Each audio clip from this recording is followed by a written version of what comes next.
হোমিওপ্যাথিতে এটার perfect homeopathy চিকিৎসা রয়েছে।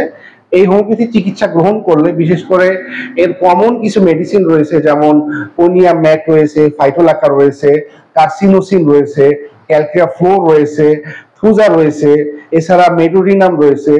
তো অসংখ্য হোমিওপ্যাথি পোটেন্সি রয়েছে, যে পোটেন্সি গুলো লক্ষণ অনুযায়ী সেবন করার মাধ্যমে আপনি টিউমার থেকে আপনি মুক্তি পাবেন। এছাড়া আমি আপনাকে আজকে একটা বেস্ট হোমিওপ্যাথি ওষুধের নাম বলবো, যে ওষুধটা যে কোনো ধরনের, যদি আপনার ক্যান্সার প্রবণতা থাকে বা আপনার বংশে যদি ক্যান্সার কারো হয়ে থাকে, তাহলে এই ওষুধটা আপনি 7 দিন খাবেন।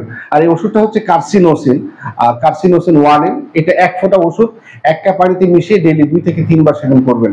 এছাড়াও ক্যান্সারের জন্য একটা হোমিওপ্যাথি ওষুধের নাম আজকে আপনাদেরকে বলে দিই। সেটা হচ্ছে, যদিও ওষুধটা কম্বিনেশন মেডিসিন, তবে ওষুধটা খুবই একটা কার্যকারী।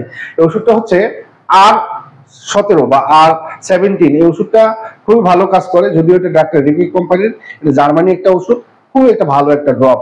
ওষুধটা সেবন বিধি হচ্ছে 10 ফোঁটা ঔষধ 1 কাপ পানিতে মিশিয়ে ডেইলি 2 থেকে 3 বার সেবন করতে হবে।